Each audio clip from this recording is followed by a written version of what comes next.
भी आह्वान करना चाहती हूँ कि मत घबराओ, साथ में आओ, मिलकर लड़ेंगे हम। मत चलो अकेले, भरी भीड़ में समूह में रहेंगे हम। और आज आप एक झांकी देख चुके हैं, अभी तो ये शुरुआत है, पिक्चर अभी पूरी बाकी है। आप अगर यही संभल जाइए तो आपके लिए भी बढ़िया है कि बिहार में बहार है और सुशासन बाबू की सरकार है। अब बहाली कितना है? मात्र 5000 है।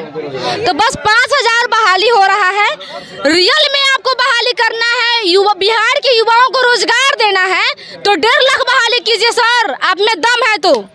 क्योंकि सारे सिस्टम की बहाली जो आप कर रहे हैं वहाँ से आपको इनकम का स्रोत है। पुलिस बल आपका बढ़ेगा तो आप बिहार राज्य के पुलिस सैन्य बढ़ाने का काम कर रहे हैं, आपके वहाँ से इनकम होगा। लेकिन शिक्षक का बहाली का ऐसा है जहाँ से गरीब गुरुओं को शिक्षित किया जाता है ताकि आपसे वो सवाल करे और आप सवाल को दबाने का प्रयत्न कर रहे हैं। पूजा शर्मा पिछले 14 दिनों से सीटेट के अभ्यर्थी सड़कों पर अपनी मांगों को लेकर बैठे हुए हैं। आपको बताते चले कि सीटेट अभ्यर्थी नोटिफिकेशन जारी करने के संदर्भ में लगातार गर्दनीबाग के सड़कों पर, प्रमुख सड़कों पर महिलाएं अभ्यर्थी भी हैं, पुरुष अभ्यर्थी भी हैं, लगातार बैठे हुए हैं। और आज ये लोग ब्रह्मभोज कर रहे हैं, सही कहा ना? बिल्कुल ब्रह्मभोज कर रहे हैं लोग। बराहवा दिन है, जिस दिन हम लोग बाल छिलवाए थे उसके बराहवा दिन हम लोग 13वां दिन 13वीं जो होता है वो 12 दिन बाद करते हैं लोग, वही कर रहे हैं हम लोग। यहाँ पर सिस्टम का हम लोग ब्रह्मभोज करवा रहे हैं, सिस्टम का श्राद्ध कर रहे हैं। बिहार सरकार जो शिक्षा व्यवस्था है बिहार सरकार का, उसका हम लोग कर रहे हैं। किसी पर्टिकुलर व्यक्ति का ना होकर के हम लोग पूरे सरकार का श्राद्ध कर रहे हैं हम लोग, क्योंकि सरकार हमारे लिए अब जिंदा नहीं बची है। जिस उद्देश्य से आप लोग मुंडन करवा रहे हैं, ब्रह्मभोज करवा रहे हैं, तो क्या लगता है कि फिर भी सरकार पर कुछ असर होगा इस? बिल्कुल, सरकार को सारी चीज़ों को पता है, हर चीज़ जानते हैं। अभी सरकार के ही प्रतिनिधि थे, सरकार में किसी न किसी रूप से शामिल है। संदीप सौरभ जी आए थे, तो क्या सरकार को नहीं पता है? सत्ता पक्ष के हैं संदीप सौरभ, आज आप लोगों के बीच में पहुंचे हैं, आश्वासन देकर गए हैं, तो उनके आश्वासन से आप कितने संतुष्ट हैं? बिल्कुल, देखिए संदीप सौरभ जी आश्वासन न देकर गए हैं, ये हालांकि हरदम शुरू से ही हम लोग के मांग को पुरजोर तरीके से मांगते रहे हैं हर जगह पे। इसलिए उनसे जो हम लोगों ने निवेदन किया था कि आप आइए एक बार हम लोग के पंडाल में आकर के, फिर से जब सरकार में हैं तो एक बार अपना मानसा जाहिर कीजिए। तो उन्होंने संपूर्ण रूप से कहा कि आप लोग आंदोलन कीजिए, हम लोग आपके साथ हैं, पूरा CPI-ML आपके साथ है और आपको हर प्रकार से मदद करेगी। आपका जो सहयोग होगा सरकार की तरफ से वो करने का प्रयास करेगी। ये सबके गला में गमछा दिख रही है, इसका मतलब क्या हुआ? हमें दान में मिला है अंग वस्त्र और पैसा। बेरोजगारों से दान लिए हैं? नहीं सर, 14 दिनों में ये चेहरा पूरा मुरझाया हुआ है। नहीं, चेहरा मुरझाया नहीं है, तबीयत का खराबी है कि थोड़ा सा मौसम के चलते तबीयत खराब हो गया, पर हमारा हौसला मजबूत है, बुलंद है। हम लोग लड़ेंगे, जीतेंगे और जब तक मतलब घर वापसी होगी, जब विज्ञप्ति आएगी, उससे पहले वापसी नहीं हो सकती है। मतलब पूरा उम्मीद है कि घर वापसी से पहले विज्ञप्ति आपके हाथों में होगी? बिल्कुल, क्योंकि हमारे हाथ में कर्म है और हम लोग मेहनत करते हैं, तो मेहनत के अनुसार उसका परिश्रम भी मिलना जरूरी है। हम सीधे हमारी जो है ना, सीधे दो है बात, हमें चाहिए इज्जत रोटी। सीधी दो हमारी बात, हमें चाहिए इज्जत रोटी। और जो सरकार न दे इज्जत रोटी वो सरकार निकम्मी है, और जो सरकार निकम्मी है वो सरकार बदलनी है। तो सरकार को बदलनी होगी? बिल्कुल, जहाँ भी उपचुनाव होगा, चुनाव होगा, वहाँ पर हम सभी शिक्षक अभ्यर्थी जो 7वें चरण में बनने वाले हैं, सब चुनाव का बहिष्कार करेंगे और अपना साथी को प्रतिनिधि के रूप में चुनाव लड़वा करके खड़ा करेंगे। तो क्या ऐसा नहीं लगता कि अगर आप अपने कैंडिडेट को अगर उतारते हैं कुटनी उपचुनाव के विधायक के लिए, तो क्या नहीं लगता कि आप लोगों को राजनीति मुद्दा बना दिया जाएगा? तो एक बात है कि शिक्षक से ही तो राजनीति चलता है, शिक्षक से ही तो राजनीति चलता है। और राजनीति में अगर पढ़े लिखे लोग आएंगे तो इससे बिहार के लिए शुभ दिन कौन सा होगा? पढ़े लिखे लोगों को तो राजनीति में आवश्यकता होती ही है। तो इसलिए हम लोग पढ़े लिखे हैं, शिक्षक बनने की तमाम अर्हता धारण की। अब तो कुदारी तो चलाएंगे नहीं, गोबर तो उठाएंगे नहीं, तो जब वो काम नहीं करेंगे तो हमें शिक्षक बना दीजिए। और शिक्षक नहीं बनाते हैं तो फिर हम लोग आपको शिक्षक जो है वो बताते हैं कि किस प्रकार से बिहार के दिन दशा तय करना है। आपको जो गद्दी पर बैठे हैं तो फिर भुइयाँ बैठा देंगे। बिल्कुल। क्या क्या रखे हैं ब्रह्मभोज में? ब्रह्मभोज में आपका पूरी है, जिलेबी है, सब्जी है, और हम लोग ये सिस्टम का ब्रह्मभोज कर रहे हैं। ये हम शोक व्यक्त कर रहे हैं कि हमारे लिए सिस्टम कोई काम नहीं कर रही है। जब 3 सालों से हम लोग यहाँ पे 3.5 साल से गर्दनीबाग में चिक कर चिल्ला रहे हैं, आपको सुनाई नहीं दे रहा है। अब देखिए हम लोग के साथ क्या विडम्बना है। हम लोग घर से निकलते हैं तो एक आस लेकर निकलते हैं कि प्राइमरी नोटिफिकेशन जारी होगा, लेकिन 3.5 वर्ष बीत गया, उसके बाद भी हम लोग के हाथ में अभी तक हाथ खाली है, कुछ मिला नहीं है। इससे दुख की क्या बात है? ऐसे ही कुटनी उपचुनाव होने वाला है तो हम बता देना, जो वोट बैंक की राजनीति कर रहे हैं ना, तो वो वोट बैंक आपको क्या स्थिति पे ला देगा, गद्दी से लेकर गर्दनी बाग में लाके खड़ा कर देगा। आपको आंदोलन करना पड़ेगा उसके लिए। हम लोग अभी आंदोलन कर रहे हैं ना, गद्दी से उतरिएगा तो आंदोलन आपको करना पड़ेगा, क्योंकि कुटनी उपचुनाव में आप वोट बैंक खेल रहे हैं ना। हम लोग अपना कैंडिडेट उतारेंगे, निर्दलीय उतार देंगे वहाँ पे। वोट बैंक की राजनीति क्या होता है वो दिखा देंगे। आप लोग चाहते हैं सिस्टम से बाहर करने के लिए ना, सिस्टम में ही आ जाएंगे। इसलिए बोल रहे हैं हम लोग का नोटिफिकेशन दे दीजिए। आप लोग समझिए इस बात को, जो आक्रोश हम लोग के मन में है उसको भापिए। राजनीतिक बहुत सालों से कर रहे हैं, लेकिन हम लोग को उसमें मत ढकेलिए। हम लोग को टीचर बनना है, टीचर ही बनने दीजिए। कहीं और भेजेगा आपके लिए नुकसान होगा। आप शिक्षक अभ्यर्थी हैं, फिलहाल अभी आप बेरोजगार हैं और आप लोग इस तरह से यहाँ पे बैठे हुए हैं, ब्रह्मभोज कर रहे हैं, तो पैसा वगैरह का भी थोड़ा सा प्रॉब्लम होता होगा, तो कैसे आप लोग मैनेज कर रहे हैं? देखिए, मैनेज तो करना पड़ेगा। हम लोग चंदा कर करके, ठीक है ना, जितना हो बनता है, ठीक है ना, सभी लोग देते हैं। अगर हम लोग सरकार से तो यही उम्मीद है कि हमें रोजगार दे, ताकि हमको ये चंदा नहीं करना पड़े। चंदा करके मतलब किसी से सामने हाथ फैलाकर अपना काम नहीं निकालना पड़े। हम लोग के पास सारा कैपेबिलिटी है, ठीक है ना मैम, जो टीचर बनने के लिए चाहिए वो सारा कैपेबिलिटी है, लेकिन ये सरकार हम लोग को रोड पर बैठाई हुई है। अभी सरकार के क्या मनसा है, या 7वां चरण को सरकारी या चुनावी मुद्दा बनाना चाहती है, ये सरकार ही बेहतर जानती है। क्योंकि हम अभी इतना दिन से हम लोग 3 साल से विगत कर रहे हैं, फिर भी सरकार का कोई सुध नहीं। नोटिफिकेशन डेट डालती है कि हम ये मतलब जुलाई में कर रहे हैं, ये कर रहे हैं, लेकिन वो भी फेल हो जाता है। जो शिक्षा विभाग है उनको खुद पता नहीं है, और माननीय शिक्षा मंत्री से पूछा जाता है कि आप मतलब इस पर क्या कहते हैं, तो वो मोहब्बत प्रेम की बात करके बरगला कर सही रख देते हैं। सिर्फ बरगलाने का काम किया जा रहा है। आज भी हम लोग ब्रह्मा भोज कर रहे हैं कि सरकार कुछ सुध ले, लेकिन देखिए इससे भी कुछ गुड न्यूज़ मिलती है हम लोगों के लिए। इससे भी असर होगा, क्योंकि इससे पहले भी क्योंकि ये बात वहाँ तक पहुँच चुकी है, क्योंकि आप लोग पिछले 14 दिनों से यहाँ पे बैठे हुए हैं, मुंडन करवा रहे हैं और भी सब कुछ कर रहे हैं मैम, कि सरकार को कानों तक ये आवाज़ जाए, फिर भी ये मतलब बेसुध होकर पड़ी हुई है सरकार।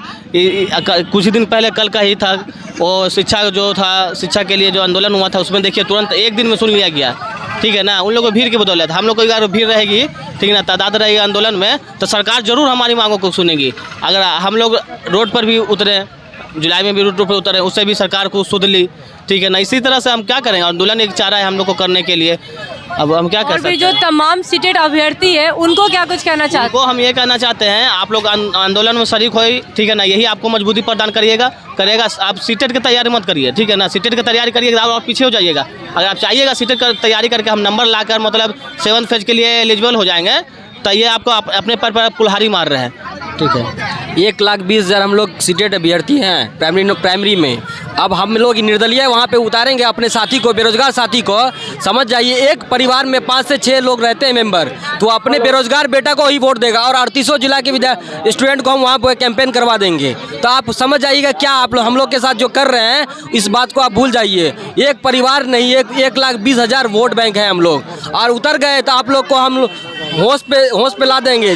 जो सत्ता का जो नशा है ना, जो वो होश ठिकाना आ जाएगा। इसलिए बोल रहे हैं हम लोग को टीचर बना दीजिए, इसमें दलदल में मत फंसाइए। दलदल में नहीं फंसाइए सरकार, नहीं तो आपको हम लोग शिक्षक अभ्यर्थी होश में ला देंगे। क्या होश में तो ला देंगे इस बार तो होश में पक्के से ला देंगे। आप देख रहे होंगे कि धीरे धीरे कारवा किस तरीके से बढ़ता जा रहा है, तो ये गलतफहमी में नहीं रहे। उनको 22 अगस्त का भीड़ देखे थे ना, वो क्या चाहते हैं कि हम लोग फिर से 22 अगस्त की तरह करें हरकत। 4 घंटे तक उनकी प्रशासन जो है नाक में दम कर दिए थे हम लोग, और उनकी हिम्मत नहीं थी कि वो हम लोग को डाक बंगले से हिला सके। तो इस बार भी उनको बता रहे हैं कि हम लोग अगर गांधीवादी तरीके से आपसे रिक्वेस्ट कर रहे हैं, तो आप हमारी रिक्वेस्ट को मान जाइए, क्योंकि धीरे धीरे अभी तो कारवां शुरू हुआ है। और आप देखते जाइए, गर्दनी बाग में आप परमिशन दिए, इतने अभ्यर्थी आ जाएंगे कि गर्दनी बाग की धरती कम पड़ जाएगी। पूरा यकीन है? बिल्कुल यकीन है मैम। आप देखिए ना, धीरे धीरे अभ्यर्थी खुद संख्या हमारी, आज हमारी संख्या देख लीजिए, और हमारे दिव्यांग बंधु भी कितने लोग आए हैं जो कि पीछे बैठे हुए हैं। अच्छा, आप भी दिव्यांग हैं और आप यहाँ पे हमेशा बैठे हुए रहते हैं, कितनी दिक्कतें आती हैं आपको? देखिए मैम, दिक्कतें तो हैं। एक तो प्रकृति ने हमारे साथ दिक्कत कर दिया, ऊपर से समाज दिक्कत करती है, और ऊपर से सबसे करप्ट सरकार दिक्कत करती है। वो दिए हुए नौकरी को नौकरी देती है, और जिसको नौकरी चाहिए उसको रोड पे छोड़ी। वैसे अंदाज़ा लगाइए कि कितनी विनम्रता है इस सरकार को। आज तेजस्वी भैया कहते हैं कि आप लोग इंतजार कीजिए, मैंने इंतजार में तो बाल दाढ़ी पक गया मैम। अब कितना इंतजार करें? क्या मर जाए यहाँ पे? अगर मर जाए तो इसका भी परमिशन देना। सब एक के साथ लाशें की संख्या इतना हो जाएगी कोई गिन नहीं पाएंगे। हम लोग 1.5 लाख अभी अभ्यर्थी हैं, दे दे परमिशन मरने के लिए। सिर्फ वो फेंकना चाहते हैं। और जान लीजिए, मैं खुलेआम बोलता हूँ कि सरकार किसी का नहीं होता है, सिर्फ अपना फायदा देखती है सरकार। अगर अपना फायदा नहीं देखती तो हम लोग को विज्ञप्ति दे देती। वो हमेशा चुनावी एजेंडा खेलने जा रही है, लेकिन हम लोग खेलने नहीं देने वाले हैं। उनको झुकना पड़ेगा हम लोग की संख्या का आगे, क्योंकि संख्या ही सबसे मजबूत होती है। और लोकतंत्र को वो भूल गए हैं कि हम लोग क्या कर सकते हैं। धन्यवाद मैम। मैम वाकई मानती हैं कि आप लोकतंत्र में रहती हैं, ये बताइए। बिल्कुल मैम, और मैं आज आपके चैनल के माध्यम से गवर्नमेंट को एक मैसेज देना चाहती हूँ कि अभी तो 1% संख्या गर्दनीबाग में पहुँची है, इसमें उनकी ये हालत है। आज मैं उनको ओपन चैलेंज कर रही हूँ कि संख्या बल देख हमारी दुश्मन की जड़ें हिल जाएगी। और दुश्मन कौन है वो उनको खुद पता है। दुश्मन की कितनी भी शक्ति हो हमें डिगा नहीं पाएगी। एक दूसरे का सहारा बनकर सहयोगी बनेंगे हम।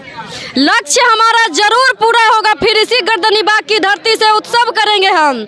और मैं तमाम 1,20,000 अभ्यर्थियों से भी आह्वान करना चाहती हूँ कि मत घबराओ, साथ में आओ, मिलकर लड़ेंगे हम।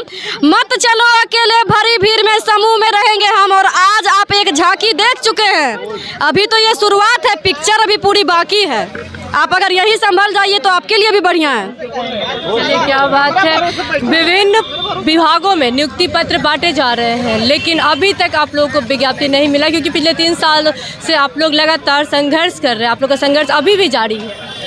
देखिए, नियुक्ति पत्र बांटा जा रहा है। मैं पहले ही बोल चुकी हूँ कि 5000 बहाली बिहार में किया जा रहा है, जो युवाओं को ठगने का कार्य किया जा रहा है। इसको बस लोकसभा चुनाव का एजेंडा बनाया जा रहा है, ताकि बिहार में बहार है और सुशासन बाबू की सरकार है। अब बहाली कितना है? मात्र 5000 है। तो बस 5000 बहाली हो रहा है। रियल में आपको बहाली करना है, बिहार के युवाओं को रोजगार देना है, तो 1.5 लाख बहाली कीजिए सर, आप में दम है तो। क्योंकि सारे सिस्टम की बहाली जो आप कर रहे हैं, वहाँ से आपको इनकम का स्रोत है। पुलिस बल आपका बढ़ेगा तो आप बिहार राज्य के पुलिस सैन्य बढ़ाने का काम कर रहे हैं, आपके वहाँ से इनकम होगा। लेकिन शिक्षक का बहाली का ऐसा है जहाँ से गरीब गुरुओं को शिक्षित किया जाता है, ताकि आपसे वो सवाल करे, और आप सवाल को दबाने का प्रयत्न कर रहे हैं। तो ये कहीं भी उससे जायज नहीं है। आप बिहार की शिक्षा व्यवस्था को रसातल में भेजने का कार्य कर रहे हैं, जो कहीं से जायज नहीं। आप हमारी हकमारी कर रहे हैं और साथ साथ गरीब के बच्चों की हकमारी कर रहे हैं, क्योंकि सरकारी स्कूल में सिर्फ गरीब के बच्चे पढ़ते हैं, विधायक, मंत्री और IAS के बच्चे नहीं पढ़ते हैं। तो आप गरीबी के साथ अन्याय करना बंद कीजिए। अन्याय हो रही है आप लोगों के साथ। ये बताइए, जिस उद्देश्य से ब्राह्मण भोज आप लोग कर रही है, वो उद्देश्य पूरा होगा? बिल्कुल होगा। मन के हारे हार है, मन के जीते जीत। अगर मन में ठान लिए हैं कि हमको जीतना है तो जीतेंगे जरूर। अगर मन में ठान लिए हैं, मन मान गया है कि हार हमारी है, तो हार निश्चित हो जाएगी। तो हम मन में ठान गए हैं घर से कि जीत लड़ना है और जीतना है, तो जीत जरूर निश्चित होगी। क्या बोलिए, कुछ बोला चाह रहे हैं? नहीं, यही मैं बोल रहा था पुष्पलता, जिससे कि बोलिए कि जब आँखों में अरमान लिया, मंजिल को अपना मान लिया, अब मुश्किल और आसान क्या, जब ठान लिया तो ठान लिया। तो हम लोगों ने ठान रखा है कि 7वीं चरण प्राथमिक विज्ञप्ति लेकर कहीं घर जाना है। दवा खा कर यहाँ बैठे हैं अपनी मांगों को लेकर, क्या कुछ कहेंगे सरकार को इसको लेकर? अरे भाई, हम दवा खाते हैं, लोगों को, हम लोगों के साथ दुआ भी है, तो जहाँ दुआ होती है वहाँ जीत भी होती है। तो हम लोग बहुत जल्द जीत करके घर वापसी करेंगे, बहुत जल्द जीतेंगे। ये तमाम शिक्षक अभ्यर्थी आज ब्रह्मभोज कर रहे हैं, और ये आपको बताने की जरूरत नहीं है कि हिंदू धर्म में ब्रह्मभोज क्यों किया जाता है। सरकार की आँख खोलने के लिए, विज्ञप्ति पाने के लिए ये लोग हर कोशिश कर रहे हैं, लेकिन सरकार तब भी नहीं सुन रही। अब देखना ये हुआ कि इन लोगों की विज्ञप्ति इनके हाथों में कब आती है। फिलहाल की वीडियो में इतना ही। तमाम अपडेट्स के लिए देखते रहें ग्लोबल बिहार। अगर आप हमारे चैनल पे नए हैं तो हमारे चैनल को लाइक करें, शेयर करें और सब्सक्राइब करें। शुक्रिया।